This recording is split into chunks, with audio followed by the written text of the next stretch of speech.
In the late 1990s, the global economy operated on a specific promise. The integration of international markets appeared to create a borderless meritocracy, where talent and capital could flow freely across any national line. This decentralized web replaced the older map of 19th century colonialism.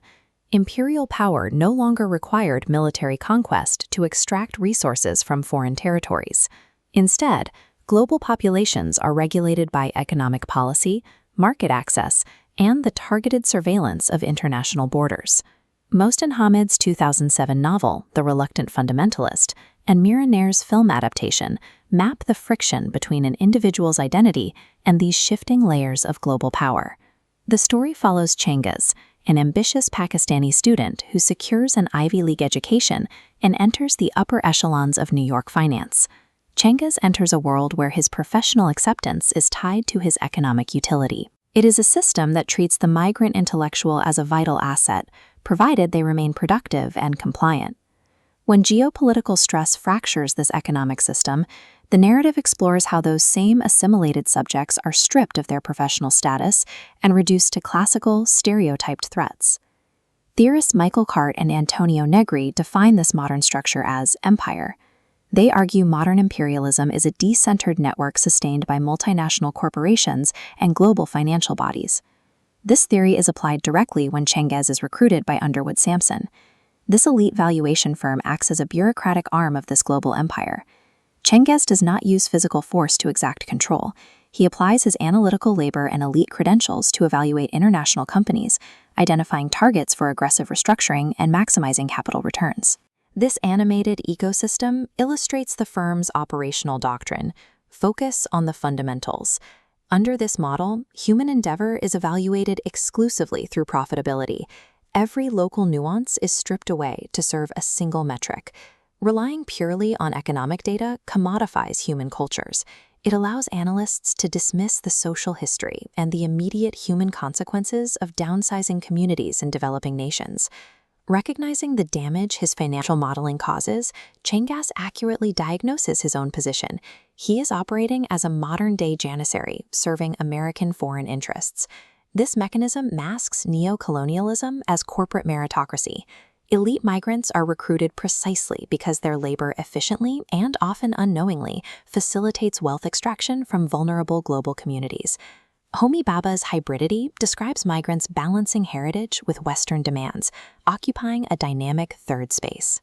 Cengiz initially thrives here, adopting Wall Street's language. But this privilege is mimicry, granted only if the subject mirrors the colonizer and suppresses their origins. This conditional acceptance is mirrored in Cengiz's romantic relationship with Erica, a character who functions as a direct allegory for the United States. Erica is consumed by grief for her deceased former partner, Chris. In the narrative, Chris represents a nostalgic, exclusionary Western Christian past that Erica cannot let go of. Their relationship inevitably reaches a complete impasse. Physical and emotional intimacy only occurs when Cengiz explicitly agrees to role-play as Chris, erasing his own identity to fulfill her fantasy. The dynamic with Erica scales up to the institutional level. Dominant imperial cultures gladly consume a migrant's background as an exotic aesthetic, while entirely withholding authentic social inclusion. The geopolitical catalyst of September 11 abruptly destroys the illusion of fluid, borderless globalization.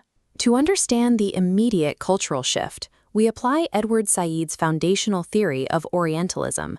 Said documented how Western institutions historically construct the East as exotic, backward, and inherently dangerous to justify political dominance. In the aftermath of the attacks, classical Orientalism surfaces instantly. The celebrated corporate meritocracy is replaced by a rigid domestic security regime built on racialized suspicion. Change's elite corporate status provides no protection.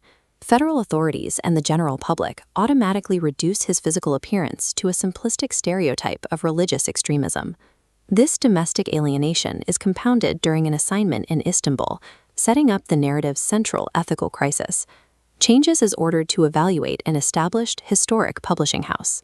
The deep cultural wealth of the literary manuscripts stands in direct opposition to the cold, extractive financial spreadsheet he uses to dismantle the company. He is confronted by the aging custodian, Juan Bautista, who asks a simple question about the ethics of his labor. The exchange forces Chendes to recognize his direct role in liquidating local culture for global capital.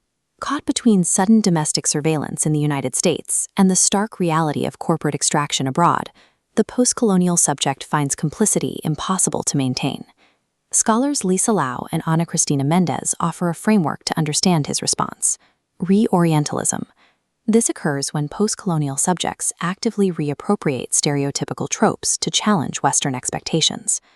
Chendes enacts this theory by deliberately choosing to grow a beard during the height of the American invasion of Afghanistan. The beard is an assertion of autonomous identity. It is a calculated refusal to remain a compliant corporate mimic, rather than a descent into religious militancy. The Western security apparatus violently misreads this visual marker. It proves that rigid institutional frameworks cannot distinguish between a conscious act of cultural resistance and radicalized violence.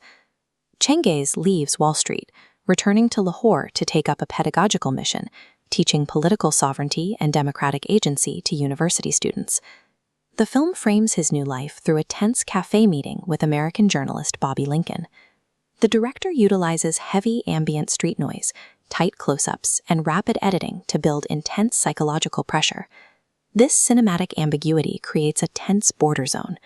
The audience is deliberately kept in the dark, unable to confirm whether Chendes is a peaceful academic lecturer or a militant sympathizer organizing violence.